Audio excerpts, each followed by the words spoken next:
I'm Amanda, 32 years old, and tomorrow is the biggest day of my fledgling art career. My oil painting is a finalist in the Westridge Art Competition, where ironically, my sister-in-law Rachel is also competing. My mother-in-law Deborah has never approved of me quitting my job to pursue art. When she destroyed my painting last night, she thought she'd crushed my dreams. But this morning, her face when she learned what she actually ruined? Priceless. If you're watching this, drop a comment letting me know where you're tuning in from. Hit that like button and subscribe if you enjoy family drama with a satisfying twist. Now, let me tell you how it all unfolded. 3 years ago, I was Amanda Hayes, corporate marketing executive with a corner office, impressive salary, and a life that looked perfect on paper. But inside, I was dying a slow death of spreadsheets and strategy meetings. Painting had always been my escape since childhood, something I did in stolen moments between presentations and client calls. My husband Jason always said I lit up when I talked about art in a way I never did discussing marketing metrics. Then came what Jason calls my beautiful breakdown after a particularly soul-crushing quarterly review. I came home, hung up my blazer, and announced I was quitting to pursue art full-time.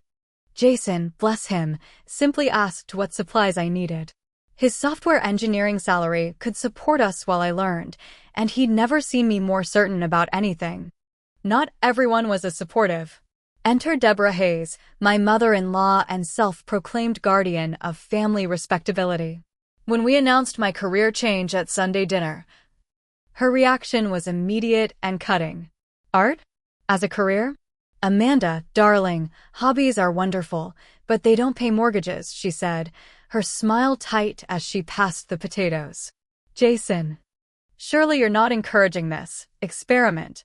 That was the first battle in what would become 3 years of increasingly passive-aggressive warfare.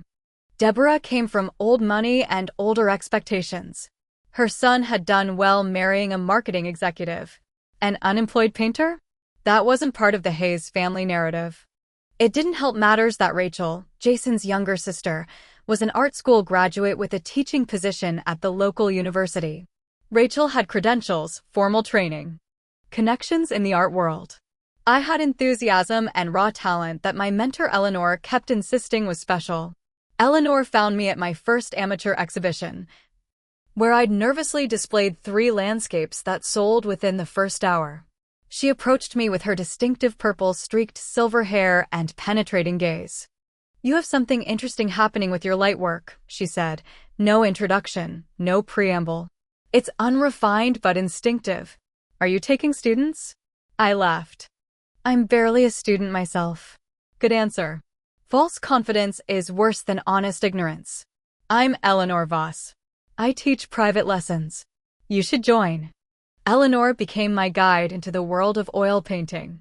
Under her tutelage, I developed a technique combining traditional methods with contemporary subjects. I worked obsessively, filling our spare bedroom turned studio with canvases exploring light and shadow in everyday moments. Somewhere along the way, I found my voice as an artist, developing what Eleanor called my signature, luminous mundane style that brought extraordinary light to ordinary scenes.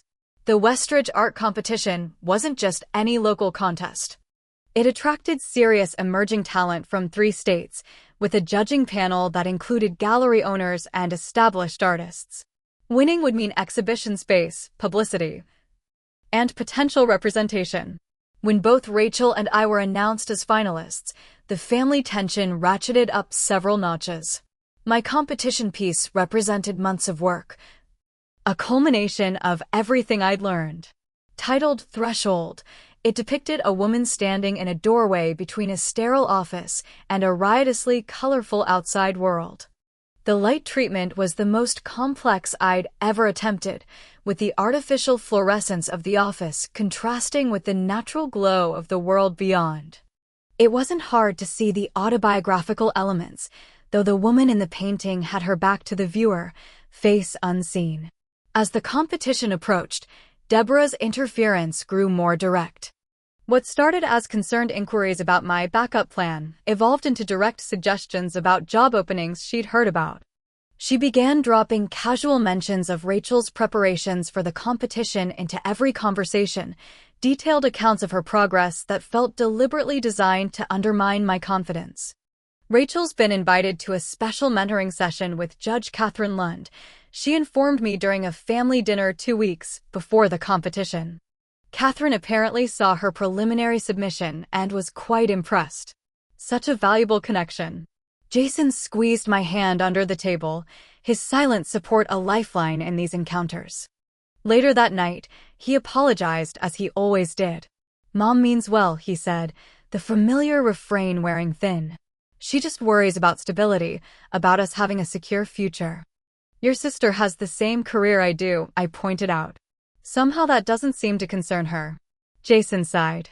Rachel followed the prescribed path. Degree, teaching position, structured career ladder.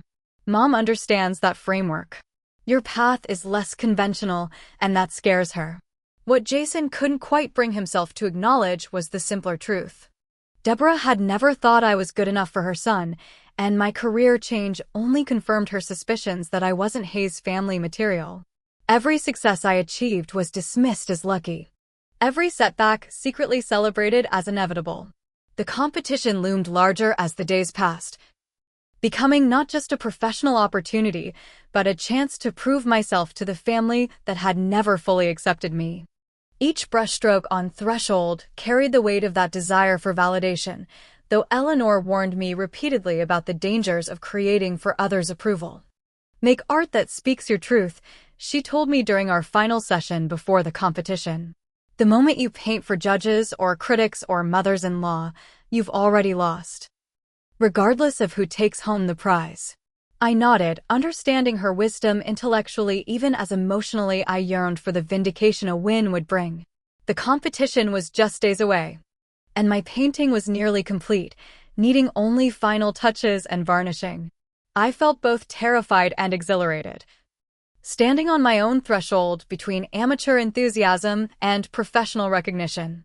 What I didn't realize was how far Deborah would go to protect her family from what she saw as my irresponsible influence, or how her actions would ultimately force everyone to show their true colors in ways none of us could have anticipated. As the competition drew closer, my anxiety intensified. I found myself waking at 3 a.m, mind racing with fears about the judging panel's reaction to my work. Would they see the technical flaws I couldn't quite eliminate?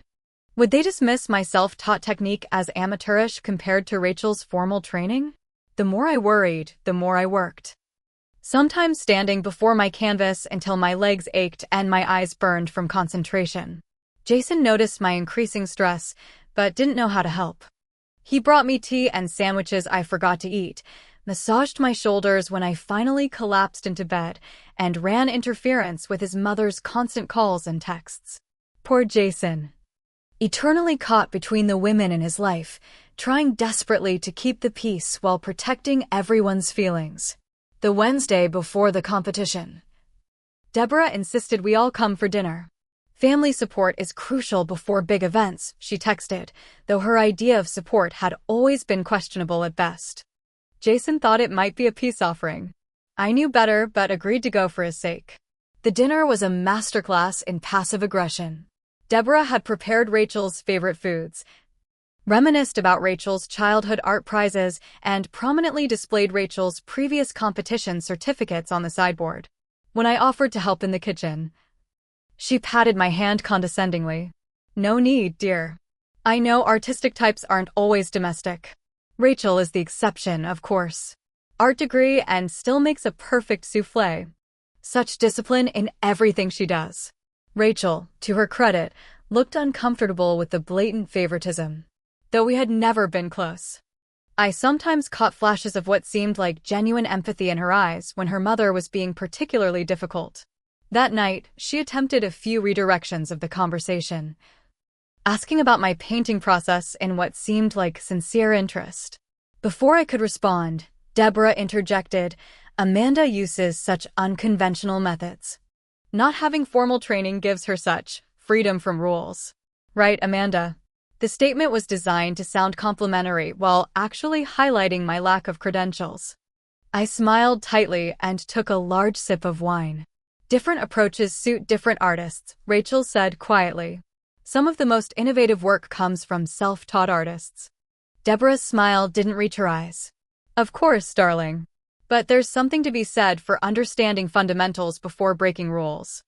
Like how you learn proper baking techniques before experimenting with your own recipes. By dessert. The tension was thick enough to cut with the ornate silver cake server Deborah wielded like a conductor's baton, directing the conversation back to Rachel's accomplishments at every turn. Jason kept squeezing my knee under the table, his grip tightening as his mother's behavior grew more obvious. The breaking point came when Deborah brought out a scrapbook of Rachel's art career, making a point to mention that she'd been saving it for when Rachel has her first major win. Mom, Jason finally interjected. Both Amanda and Rachel are talented artists with different styles and approaches. The competition isn't about who has the longer resume. Deborah's smile turned brittle. Of course not, dear. Talent comes in many forms. I just think it's important to celebrate the years of dedication Rachel has shown. Consistency is so important in any career. The implication that my career change represented inconsistency rather than courage hung in the air. I excused myself to the bathroom, needing a moment alone to compose myself. When I returned, I overheard Deborah speaking in hushed tones to Jason in the hallway. I'm just concerned about her expectations. The competition judges tend to favor traditionally trained artists. I don't want her to be crushed when things don't go her way. Mom, you need to stop, Jason replied, frustration evident in his voice. Amanda has worked incredibly hard.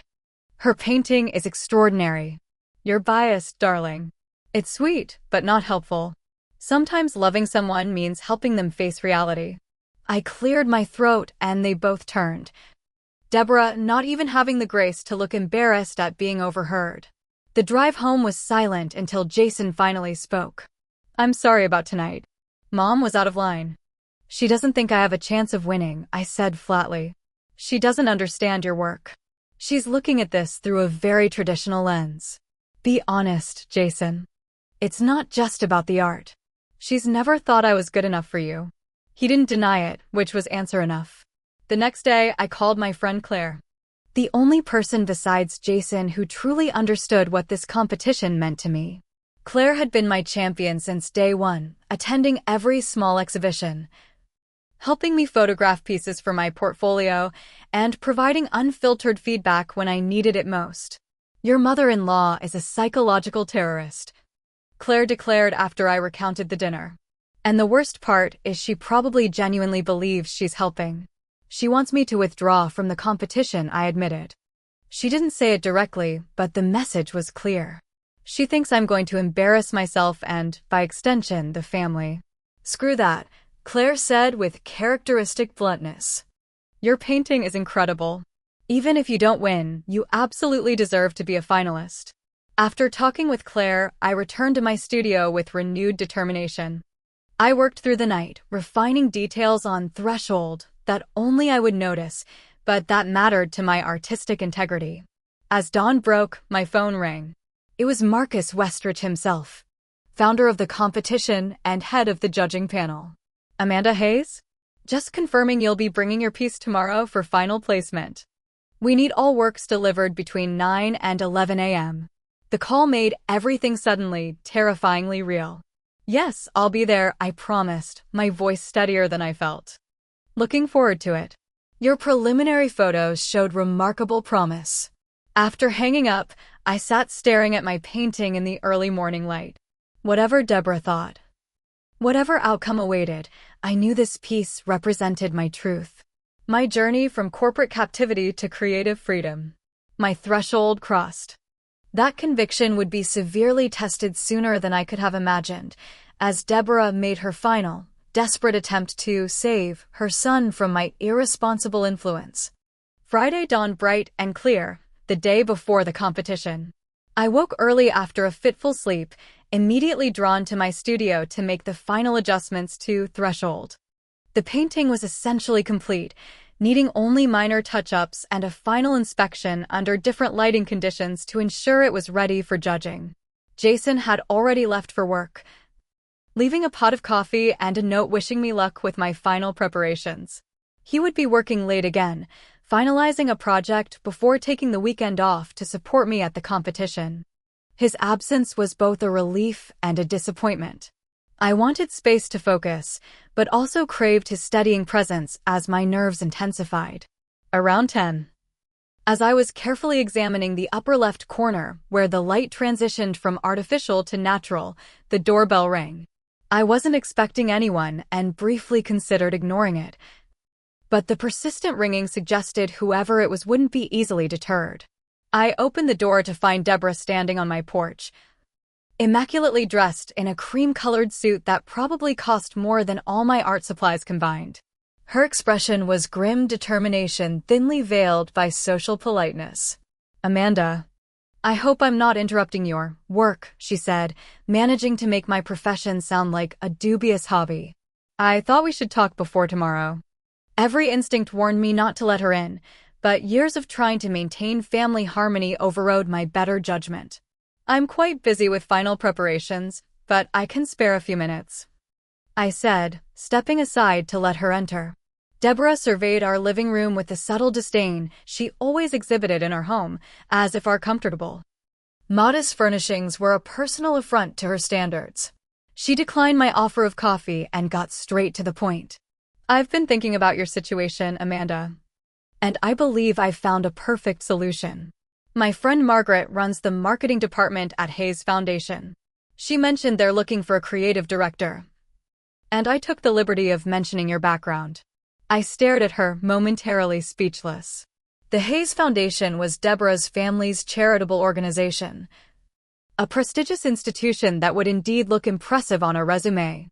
It was also the last place I would ever want to work, especially under Deborah's watchful eye and influence. "That's thoughtful of you," I managed. "But I'm committed to my art career." Deborah's smile tightened. "Amanda, be reasonable. This position would provide stability, benefits, and you could still paint on weekends. It's the perfect compromise." "I don't want to compromise. I'm a finalist in a major competition. Things are just starting to happen for me professionally." "One local competition doesn't make a career," she said dismissively. "Even if you place well, the odds of sustaining a living from painting are minuscule.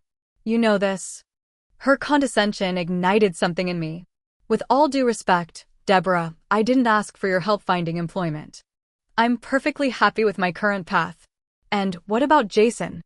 Is he happy watching his wife chase an impractical dream while he carries all financial responsibility? Have you considered the strain this puts on him?"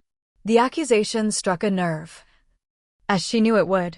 Jason and I had discussed finances extensively before my career change. We had savings, a plan, and mutual agreement. But Deborah had a talent for finding insecurities and exploiting them. "Jason supports my work completely," I said, though a seed of doubt had been planted. Had he been hiding concerns from me? "Of course he says that. He loves you and wants you to be happy. But love doesn't pay bills or build security. Eventually, resentment creeps in." I took a steadying breath. "I appreciate your concern, but my career choices are between Jason and me. Now, if you'll excuse me, I have work to finish before tomorrow." Instead of leaving, Deborah moved toward my studio door. "Is this the famous painting? I'd love to see what's so compelling you'd risk your husband's financial security." Before I could stop her, she had pushed open the door and entered my private workspace. I followed, watching anxiously as she circled threshold, her expression unreadable. "Interesting," she finally said, in a tone that suggested the opposite. "The technical elements are unique. I can see why you're proud of it. But," I prompted, hearing the unspoken criticism, "it's very personal, isn't it? Perhaps too personal for a general audience. Art that resonates broadly tends to be more universal, less obviously autobiographical." "The judges selected it as a finalist based on preliminary photos," I pointed out. "Preliminary judgments often change upon seeing the actual work." She turned to face me directly. "Amanda, I'm trying to help you avoid public disappointment. Withdraw from the competition, take the position at the foundation, and continue developing your skills in private. In a few years, When you're more seasoned, you can try again. The audacity of her suggestion left me momentarily speechless. She was asking me to voluntarily surrender the opportunity I'd worked toward for 3 years. Absolutely not, I finally said, my voice low but firm. I'm not withdrawing. My painting deserves to be judged alongside everyone else's, including Rachel's. Deborah's expression hardened. You're making a mistake. One that affects not just you, but my son. Jason believes in me even if you don't. A mother sees things a besotted husband can't. This isn't just about art, Amanda. It's about judgment. The same impulsive decision-making that led you to abandon a perfectly good career on a whim. The conversation was devolving quickly. I moved toward the door, a clear indication the visit was over. I need to get back to work now. Deborah gathered her purse, but paused before leaving. Think about what I've said. It's not too late to make the sensible choice.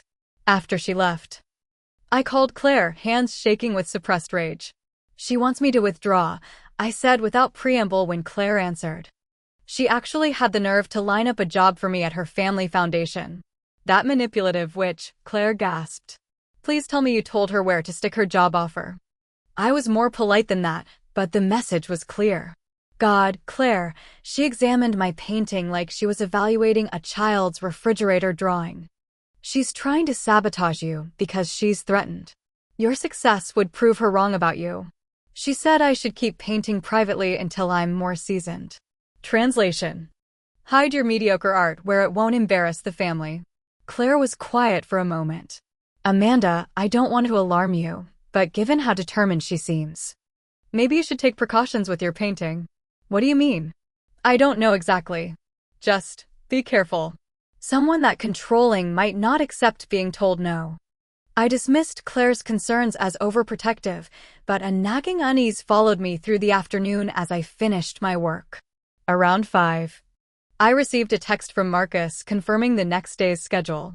There would be a pre-competition gathering for finalists that evening at the Westridge Gallery. A chance to meet the judges informally before the official events. I debated skipping it, exhausted from the confrontation with Deborah and anxious about leaving my painting. But ultimately decided the networking opportunity was too valuable to miss. I carefully covered threshold with a cloth, closed and locked the studio door, and got ready for the evening.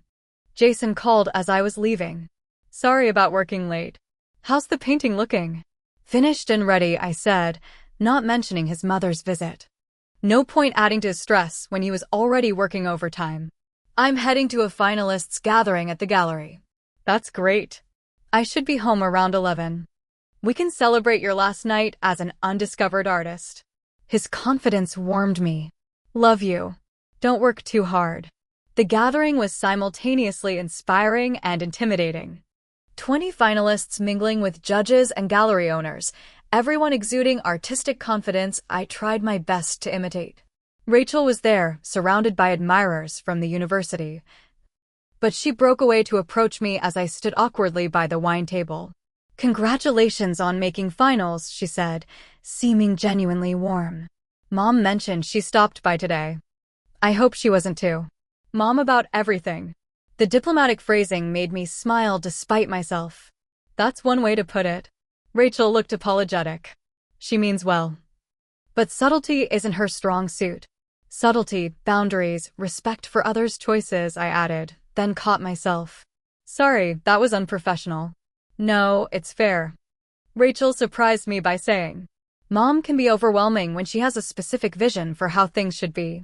Our conversation was interrupted by Marcus calling for everyone's attention to make a welcome speech. As I listened to him describe tomorrow's judging process, a sudden, inexplicable sense of dread washed over me. Something about Deborah's expression as she left our house haunted me. Claire's warning echoed in my mind. I made my excuses and left early, driving home with a growing certainty that something wasn't right.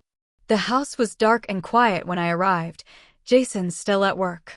I went straight to my studio, telling myself I was being paranoid, that Deborah would never actually interfere with my work.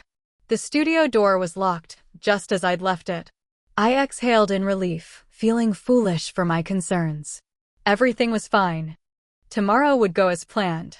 Deborah's disapproval was nothing new, nothing I couldn't handle. I decided to go to bed early, needing rest before the big day. As I drifted off to sleep, I pushed away the last lingering doubts. What could possibly happen to my painting in our locked house, behind a locked studio door? It was perfectly safe. I had no idea how wrong I was, or what I would discover in the morning. I woke at 6 a.m. on competition day, hours before my alarm was set. Jason slept soundly beside me, having come home late as expected. Rather than disturb him, I slipped quietly out of bed, eager to see my painting one last time before preparation for transport. The house was quiet in the early morning light, peaceful in a way that calmed my pre-competition nerves. I made coffee, letting the familiar ritual center me before the day's challenges. With mug in hand, I headed to my studio. Mentally reviewing the transportation checklist Eleanor had helped me prepare. The first sign something was wrong, the studio door was ajar. I distinctly remembered locking it before leaving for the gallery event. Cold dread pooled in my stomach as I pushed the door fully open. The scene that greeted me defied immediate comprehension. My easel stood empty. The protective cloth lay crumpled on the floor. And there on my work table was Threshold, but not as I had left it. The painting had been deliberately, systematically destroyed. Harsh black lines slashed across the canvas, obliterating the delicate lightwork that had been my signature achievement. The woman in the doorway was now imprisoned behind what looked like crude bars, painted with what appeared to be permanent marker. In the corner, written in the same marker, "Choose reality." The coffee mug slipped from my hand, shattering on the hardwood floor. The sound seemed distant, unrelated to me, as though happening in another room to another person. I moved forward in a daze, fingers hovering above the ruined canvas, unable to touch what had been my heart's work for months. "Amanda?" Jason appeared in the doorway, hair tousled from sleep, voice thick with concern. "I heard something break. Are you?" His voice trailed off as he saw the painting. He crossed the room in 3 strides, taking in the destruction with widening eyes. "What happened? Did you? Was this an artistic choice?" he asked, confusion evident. I shook my head, unable to form words through the tightness in my throat. Understanding dawned on his face, followed by disbelief. Then anger. Who would do this? How did someone get in? But we both knew. Only one person had both motive and opportunity. Only one person had expressed such determined opposition to my participation in the competition. Only one person had been in our house yesterday, seeing the painting's location firsthand. "My mother," Jason said flatly, the words not a question, but a grim acknowledgement. "She did this." I nodded, tears finally breaking free. The message in the corner. "Choose reality." That's almost exactly what she said yesterday about making the sensible choice. Jason pulled out his phone and dialed. When Deborah answered, her voice artificially bright through the speaker. He didn't bother with pleasantries. "Did you come to our house last night?" he demanded. "Jason? What kind of question is that?" "Of course not. I was home all evening. Someone destroyed Amanda's competition painting. They got into our locked house and studio. They left a message that sounds exactly like something you said to her yesterday." A pause. "That's terrible, but surely you don't think I would do such a thing?" Perhaps Amanda had second thoughts about the competition. Artists are emotional, after all. The insinuation that I would destroy my own work, then attempt to frame her, was so outrageous I nearly screamed. Jason's face darkened. "We have a security camera on the front porch," he said. A bluff since we'd discussed, but never installed such a system. "I'm checking the footage now." Another pause, longer this time. "Jason, this accusation is completely inappropriate. I'm your mother. Then you'll have no problem coming over right now to discuss this in person. I have appointments this morning. We can talk later, after you've calmed down." "Now, Mom. Or the next call I make is to the police to report breaking and entering, vandalism, and destruction of property." Deborah's voice turned cold. "You wouldn't dare involve police in a family matter." "Try me," Jason said, and hung up. He turned to me, pulling me into an embrace as I stared blankly at the ruined canvas. "She'll be here in 20 minutes. I guarantee it." I barely heard him, my mind racing with implications. The competition check-in closed at 11. It was now 6:30. Even if I had another completed work appropriate for the theme, which I didn't, there wasn't time to properly prepare it for display. 3 years of work, culminating in this opportunity, destroyed in minutes by a vindictive act. It's over, I whispered against Jason's chest. She won. No, Jason said firmly. This isn't over. We'll figure something out. But what was there to figure out? The painting was ruined beyond salvage. The carefully calibrated light effects couldn't be recreated in hours. The competition required physical presence of the artist with their work at check-in. There were no allowances for digital submissions or late entries.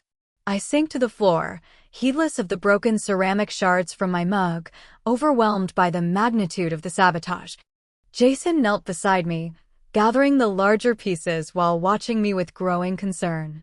Amanda, talk to me. What are you thinking? What was I thinking? My mind was a cyclone of rage, despair, betrayal, and beneath it all, a strange, unexpected undercurrent of relief. The thought was so incongruous it momentarily cut through my emotional storm. Why would I feel relief at losing my chance at recognition? At having months of work destroyed? At Deborah's ultimate victory over my artistic ambitions? And then, like a flash of the light I so carefully painted, clarity struck. I began to laugh, softly at first, then with increasing abandon until tears streamed down my face for an entirely different reason. Amanda? Jason looked alarmed, clearly concerned I was having some sort of breakdown. She destroyed the wrong painting, I managed between bursts of laughter. What do you mean? I stood up, suddenly energized. After your mother's visit yesterday, I had this feeling, this intuition she might try something. Claire even warned me to take precautions. So I did. I walked to the closet at the back of my studio, unlocked it, and pulled out a large portfolio case I'd hidden behind winter coats and rarely used supplies. I didn't really believe she'd go this far. But just in case, I took Threshold to Claire's house last night after the gallery event. What your mother destroyed was the practice piece I've been using to test techniques for the past month. Similar composition, similar subject, but not my competition entry. Jason's expression transformed from confusion to dawning comprehension to delight. You outplayed her. The painting she ruined was never going to be exhibited. It was essentially my scratch paper. I unzipped the portfolio case, revealing the real Threshold nestled safely inside, intact and ready for judging. The real piece has been finished for days. I was just adding unnecessary touch-ups to keep my anxiety in check. Jason let out a whoop of joy and lifted me off my feet in a spinning hug. You brilliant, paranoid genius. As he set me down, the doorbell rang. Jason's smile turned predatory. Right on time. Ready to see my mother's face when she realizes what she actually did? For the first time since discovering the ruined canvas, I felt the full impact of Deborah's betrayal. She had broken into our home, violated my creative space, and deliberately destroyed what she thought was my competition entry, all to control her son's life by proxy. Actually, I said, carefully returning the real painting to its case, I think we should let her believe she succeeded. At least until she sees me at the competition with my painting. Jason's eyes widened, then he nodded slowly, understanding my plan. The longer con. I like it. He went to answer the door while I quickly hid the portfolio case again. I could hear Deborah's voice, artificially concerned, asking what was wrong. Why he'd called so upset. I took a deep breath, summoned genuine tears by recalling my initial shock, and prepared to deliver the performance of my life to the woman who thought she'd just destroyed my future. Some victories were best served with dramatic timing, and this would be mine. I heard Jason leading Deborah through the house, her voice a performance of maternal concern.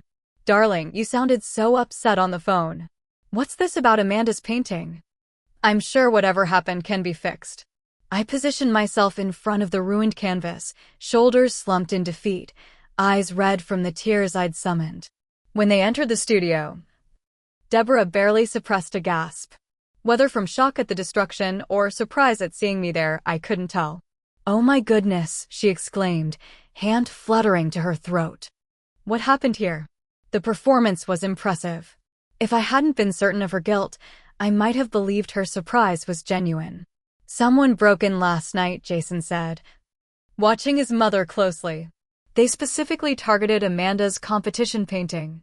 Deborah approached the canvas, examining the damage with a convincing display of dismay. How terrible.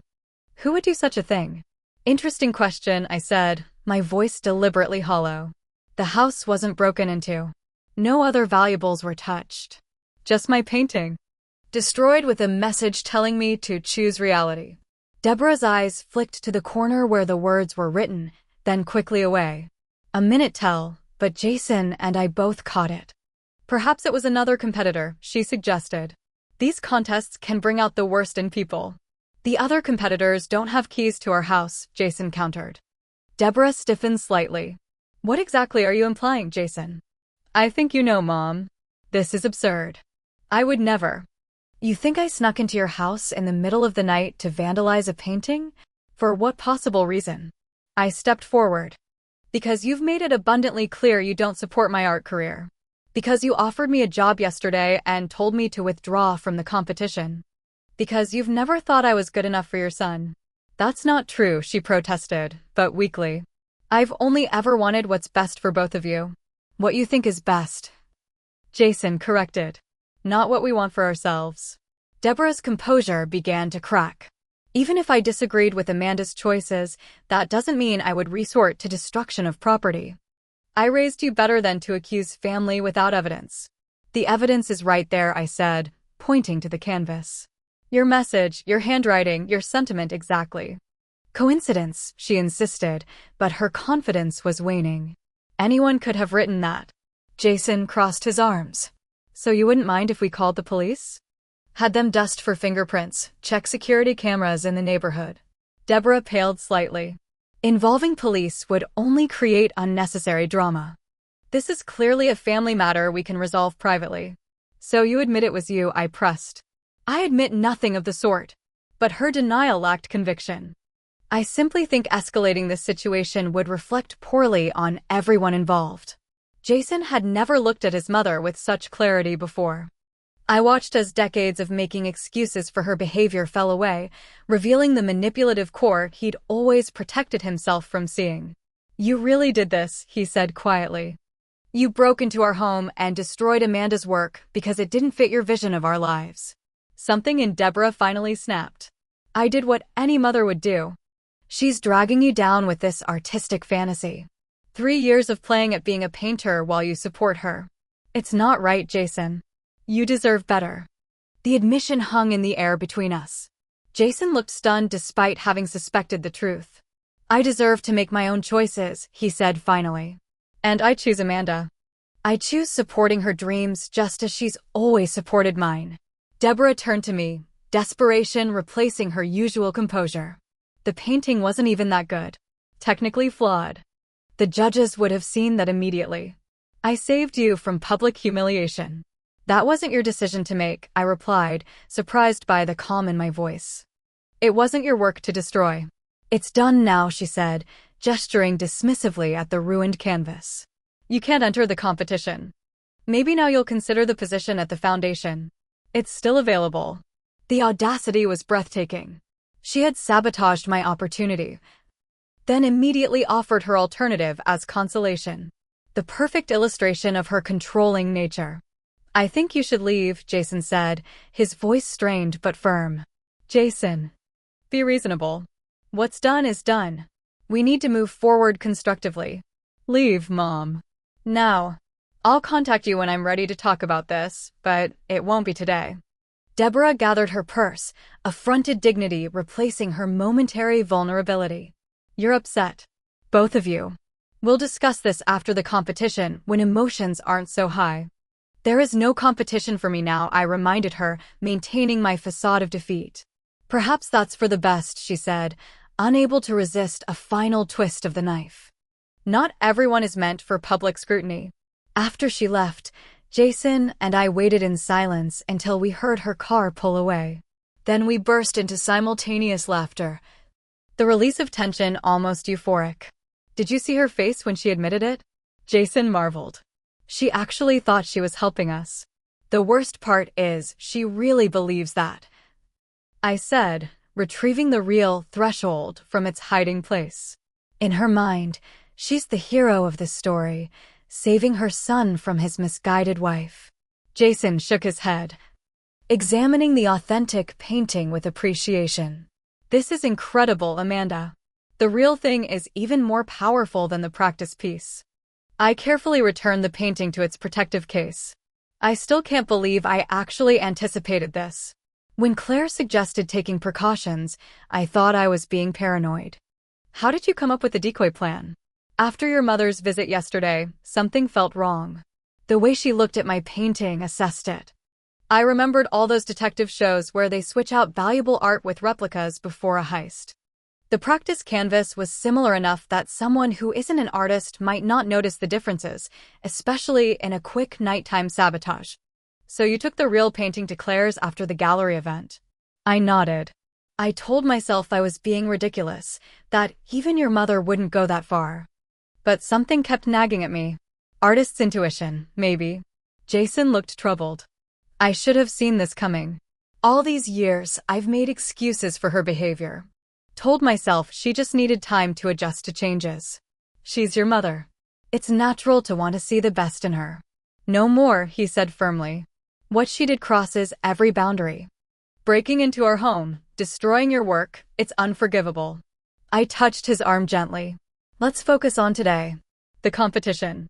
We can deal with your mother later. He nodded. Determination replacing his anger. You're right. What time is check-in? 9 to 11. It's only 7:30 now. We have plenty of time. Let's get ready then. Operation Surprise Mother-in-Law is officially underway. While Jason showered, I carefully prepared threshold for transport, using the archival materials Eleanor had recommended.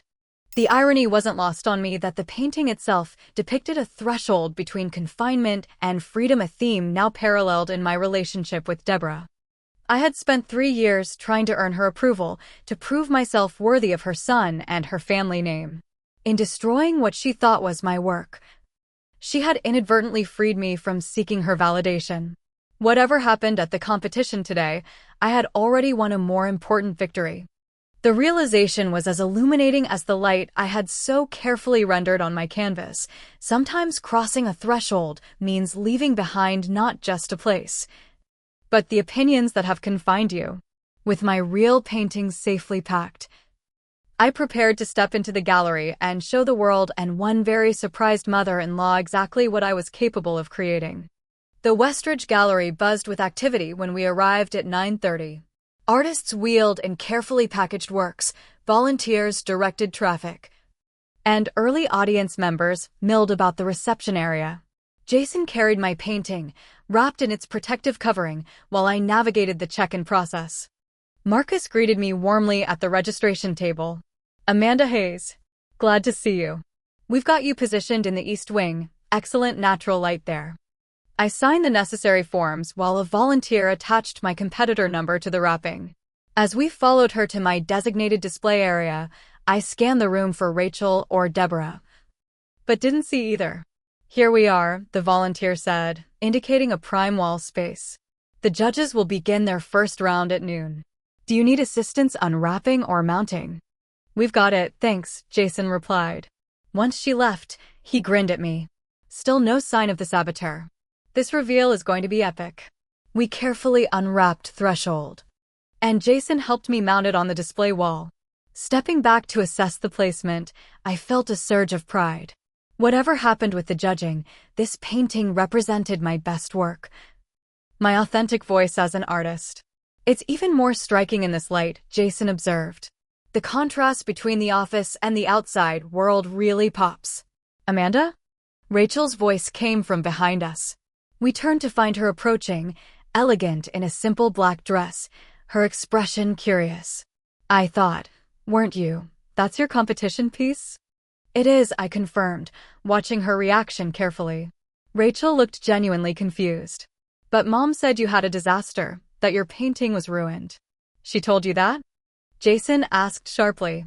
When? This morning. She called while I was getting ready. Said I shouldn't mention it when I saw you because you were very upset about having to withdraw from the competition. Jason and I exchanged glances. That's interesting, I said mildly. Considering she's the one who ruined what she thought was my painting. Rachel's eyes widened. What? Jason briefly explained what had happened while Rachel listened in growing horror. She broke into your house? And destroyed your work, she whispered, looking around to ensure no one overheard. That's insane. Even for Mom. The painting she destroyed was a practice piece. I explained. I had a feeling she might try something after her visit yesterday, so I took precautions.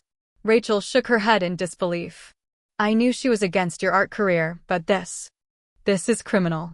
The best part, Jason added, is that she still thinks she succeeded. She has no idea Amanda has the real painting here. She's going to be here, Rachel said. She texted that she's coming to support me and help Amanda cope with her disappointment. The audacity was so absurd we all three laughed, drawing curious glances from nearby competitors. As Rachel and I compared our experiences with Deborah's controlling behavior, I noticed something shift in our dynamic. For the first time, we were connecting as allies rather than rivals. The competition between us, largely manufactured by Deborah's manipulations, seemed suddenly insignificant compared to the boundary violations we'd both endured. Your piece is beautiful, Rachel said, studying Threshold with genuine appreciation. The light treatment is unlike anything I've seen before. How did you achieve that transition from artificial to natural light? I explained my technique, surprised by her sincere interest. In turn, she invited me to see her entry.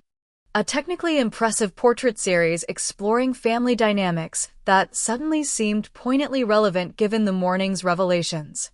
As we discussed our work, other competitors joined the conversation. Sophia Chin, whose abstract sculptures I had admired at previous exhibitions, offered thoughtful observations about both our pieces. The sense of community among artists I'd always craved began to materialize around me, regardless of the competition's outcome. At 11:30, Marcus announced the gallery would open to the public at noon, concurrent with the first round of judging. Artists were instructed to stay near their work to answer judges' questions. She's here, Rachel whispered suddenly, nodding toward the entrance where Deborah had just arrived, resplendent in an expensive suit clearly chosen for victory photos with her daughter. Let the show begin, Jason murmured, slipping his arm around my waist. We watched Deborah scan the room, spot Rachel, and approach with confident strides. Her smile faltered slightly when she noticed me standing beside her daughter, but she quickly recovered. Rachel, darling, your display looks wonderful, she said, kissing her daughter's cheek before turning to me with manufactured sympathy. Amanda, I'm surprised to see you here. After this morning's unfortunate incident, I thought you'd be at home resting. I wouldn't miss supporting Rachel, I replied pleasantly. Besides, I needed to bring in my competition entry. Confusion flickered across Deborah's face. Your entry? But I thought that my painting was ruined. I gestured toward the wall behind me. This is my actual competition piece. Threshold. What do you think? Deborah turned, her confident expression freezing as she took in the intact painting mounted on the display wall. The color drained from her face as understanding dawned. But that's not possible. I saw. I mean, Jason said. Said what, Mom?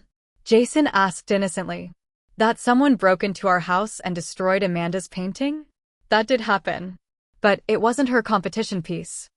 I don't understand, Deborah stammered, composure cracking.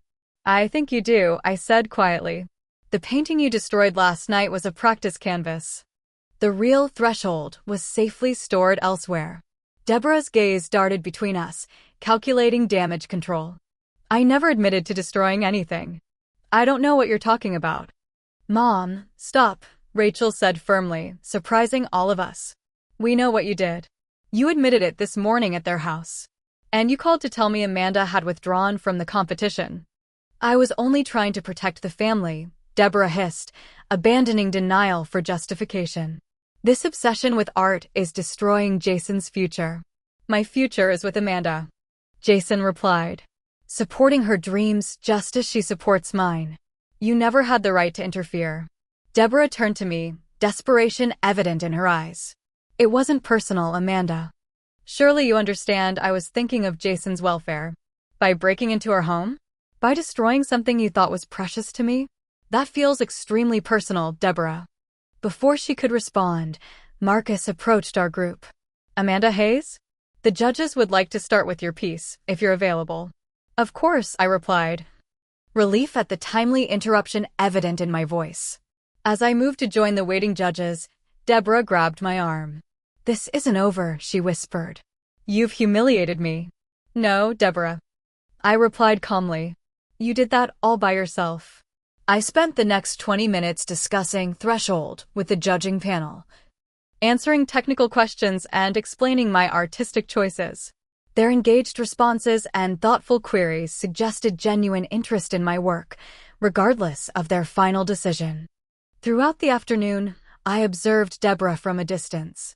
She remained at the competition, maintaining a facade of dignified support for Rachel while shooting occasional glaring looks in my direction. Jason stayed close, his presence both protective and celebratory as we navigated the event. The most unexpected development came during a quiet moment when Rachel sought me out near the refreshment table. I want to apologize, she said softly. Not just for my mother's behavior, but for my own. I've contributed to the competition between us, let Mom's favoritism feed my ego. You didn't ask to be put on a pedestal, I offered. That was her choice, not yours. Still, I could have been a better sister-in-law. A friend, even. She hesitated. I've actually admired your work for a while. Your willingness to develop your own style instead of following conventional training, it's brave. Her sincerity touched me. Thank you. That means a lot, especially coming from someone with your technical skill. Maybe, after all this craziness settles, we could get coffee sometime? Talk art without Mom's influence? The offer of friendship, so unexpected after years of manufactured rivalry, felt like another threshold crossed. I'd like that. As 5 o'clock approached, Marcus called for attention to announce the competition results. The finalists gathered in the central gallery, tension and anticipation palpable in the air. The judges have completed their deliberations, Marcus began.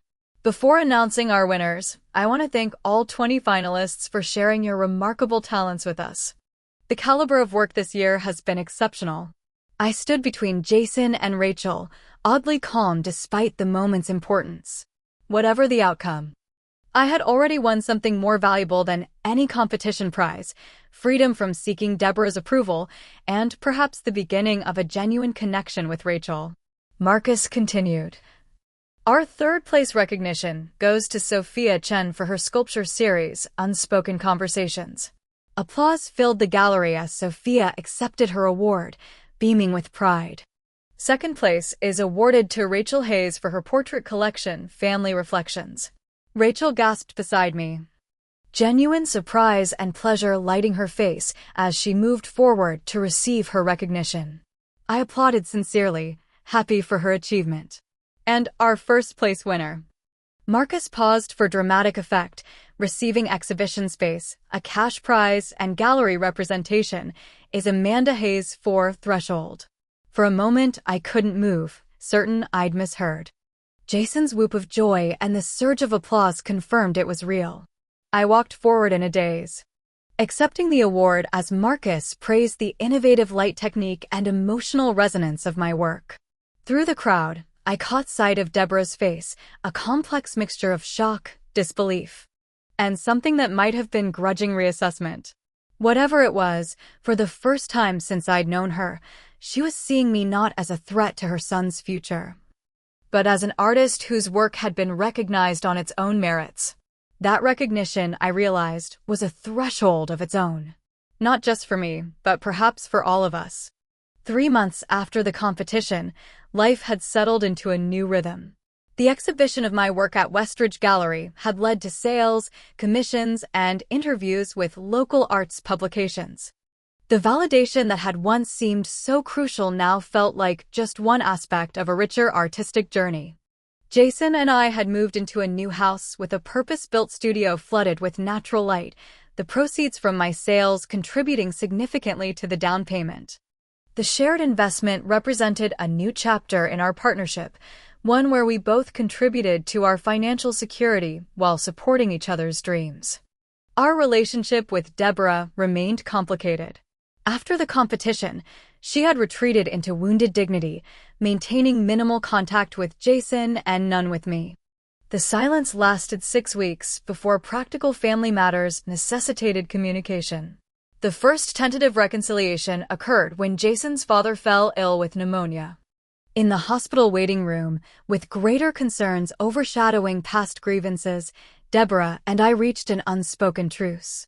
Not friendship, not even warmth, but a mutual acknowledgement that we were both permanent fixtures in Jason's life. "Your painting sold," she said during an awkward coffee break, referring to Threshold, which had been purchased by a prominent local collector. The gallery owner mentioned it in the charity committee meeting. "It did," I confirmed. "To the Whitman Foundation. They're displaying it in their new arts center."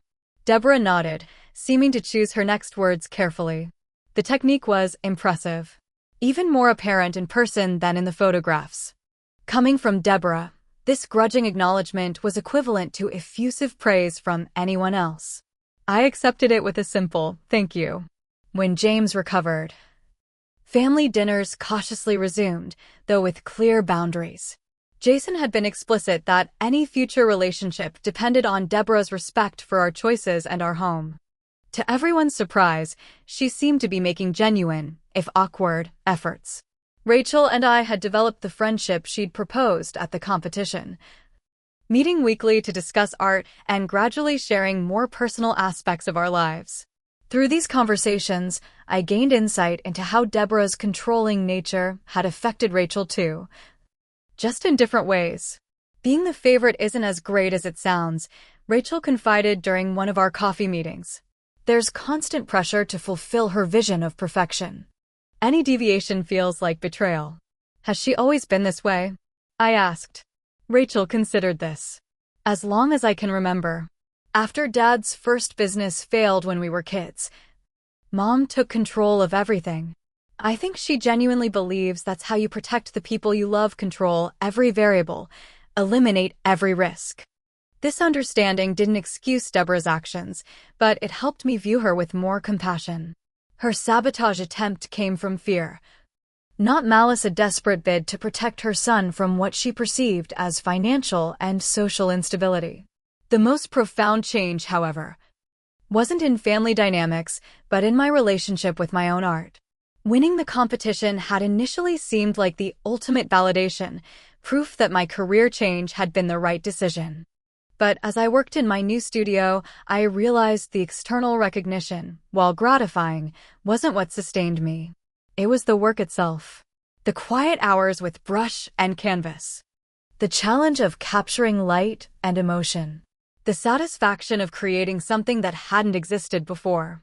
This was the true reward. One that couldn't be bestowed by judges or critics or even family. One evening, as I was finishing a new piece for my upcoming solo exhibition, Jason brought a package that had been delivered. "It's from Eleanor," I said, recognizing my mentor's handwriting. Inside was a small, exquisite painting of a bird in flight, accompanied by a note: "Thresholds aren't crossed just once. Keep flying, keep seeking new light. Proud of you not for winning, but for persisting." Eleanor's gift captured something essential about my journey. The competition hadn't been a destination, but a doorway to something larger. The understanding that art wasn't about proving myself to others, but expressing my unique vision regardless of external judgment. This realization helped heal the wounds from Deborah's betrayal.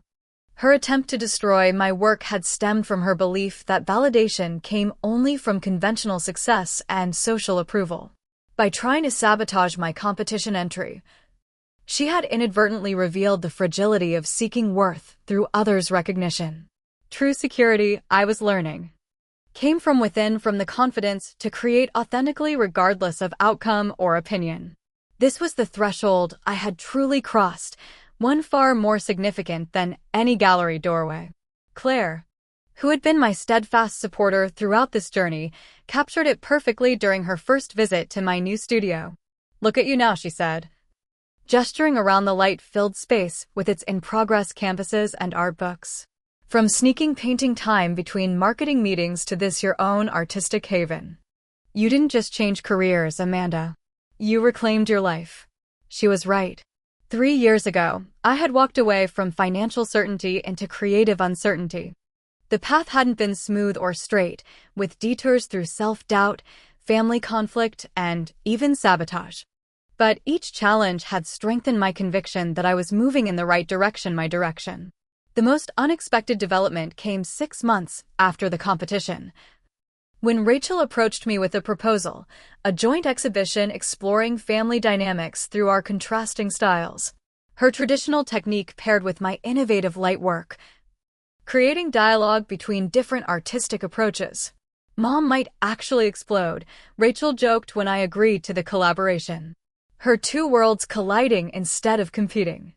Maybe that's exactly what she needs, I suggested. A new perspective. And remarkably, when we presented the exhibition concept at a family dinner, Deborah's response wasn't the resistance we expected. Interesting, she said, in the measured tone that had become her new normal. The contrast could be quite compelling. It wasn't enthusiasm, but it wasn't opposition either. Just as my painting had depicted a woman on the threshold between confined safety and colorful uncertainty, Deborah herself seemed to be standing at her own doorway, glimpsing possibilities beyond her rigid definitions of success and family. As for Jason and me, our partnership had deepened through the crucible of confrontation and truth.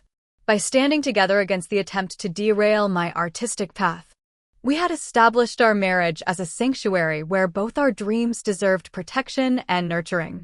I never doubted you'd find your way as an artist, Jason told me as we celebrated the anniversary of the competition. But I never imagined you'd outsmart my mother so spectacularly.